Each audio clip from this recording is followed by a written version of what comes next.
and welcome to this week's episode of Unwanted Parenting Advice.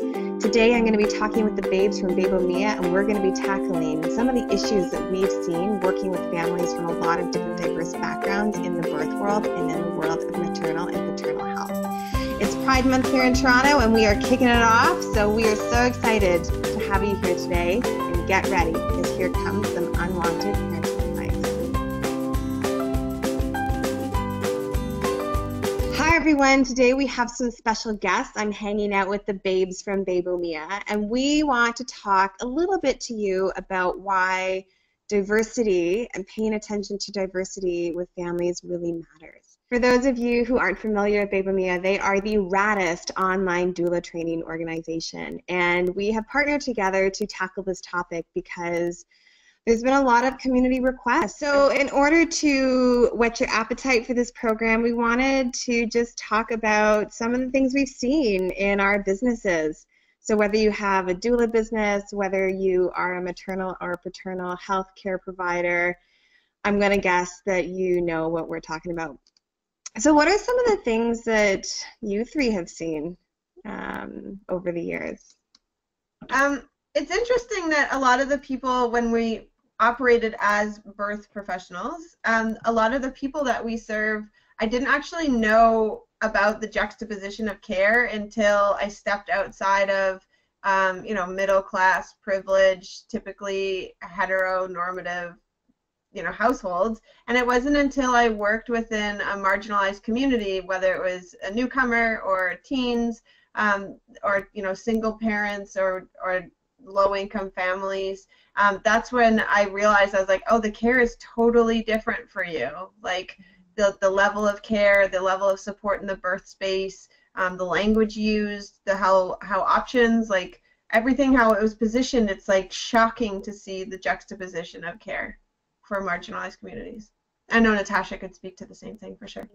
I think many doulas will agree, or they'll understand this experience, because when we first start training as doulas, many of us go out into marginalized communities and work with these people to get experience, to gain experience. And so when I first started working as a doula, and I had done my doula training and I had all these ideas about what birth should be like, and it was like nothing like that when I stepped into the hospital room, because people who were new to the country or had English as a second language were treated so far from what we had learned people should be treated like during their birth, and it was just so shocking to me.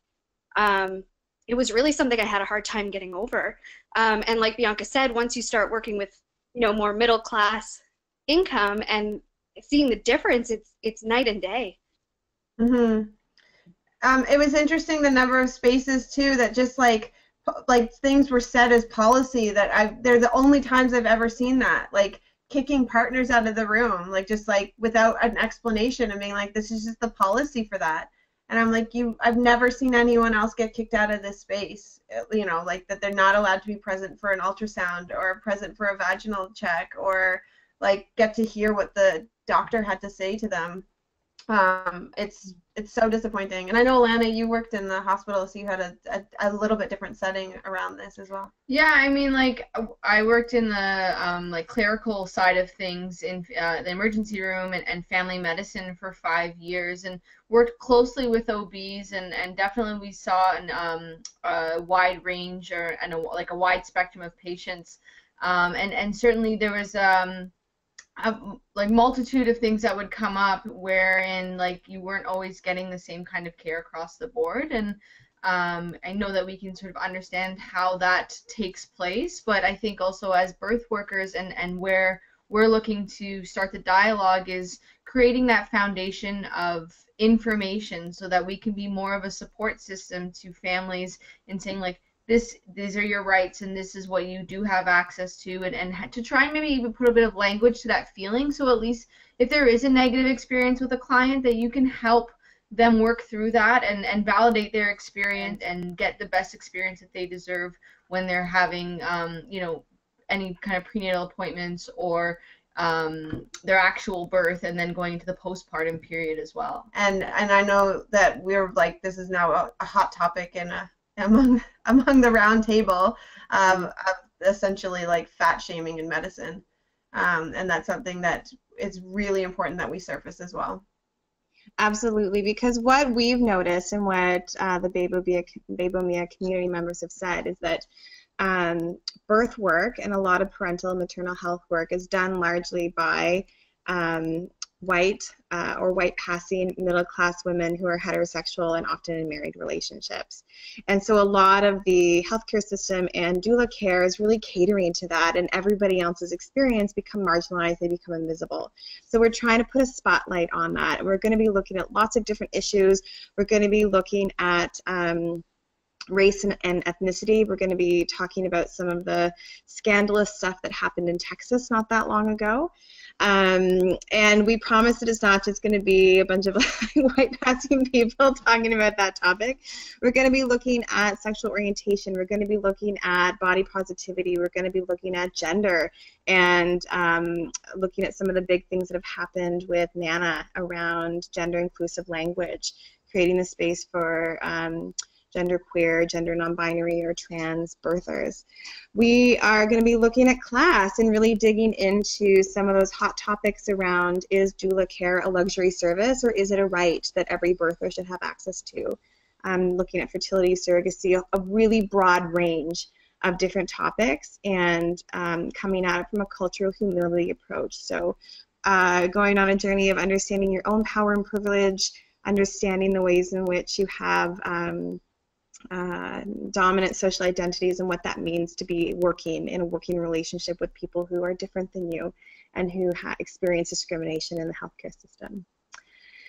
Yeah, I just wanted to say something about what you just said, because I am kind of all those things. I'm a white woman that is married to a man and all of those things, and it can be really hard for us to come from our place, like you're saying, of privilege and be able to understand this or have the confidence to speak about these topics amongst other people. Like, who are we to say, right? And I think this training and trainings like this, I don't know if there's a training like this, but it can help with the way that we're speaking and the language that we're using, because as leaders in this field, like we are, and everyone who would take this training, doulas, midwives, we have a responsibility to be using the correct terms and the correct language and to be leaders in this field, just because we all know important language is in the birth space. So I think, even if, like, for me, I find this a very challenging topic, but it's so good to learn and grow and understand what people are going through. Yeah, and how to do that in a way that's not taking up space from people and allowing people to tell their own story. We really want to be encouraging all of the participants to be background or alongside the work that's being done in the communities that are impacted. And we're going to be talking about this. You've probably heard the word ally being used a lot. Like, how do you become an ally? We're going to encourage you not to self-assign the label as an ally, that it's a behavior, it's not an identity. So lots of juicy things to dig into in this program. We are so excited about it. It's been like years in the making, and it's very timely with what's happening with Indigenous families and people of color, trans rights in the birth space. Like, these topics are not really being touched anywhere else, and it's they definitely, like, it's time that we bring all of these values that we're seeing in other little pockets around North America and bring them into the birth space and have some understanding for diverse families. Absolutely. Okay, any final thoughts?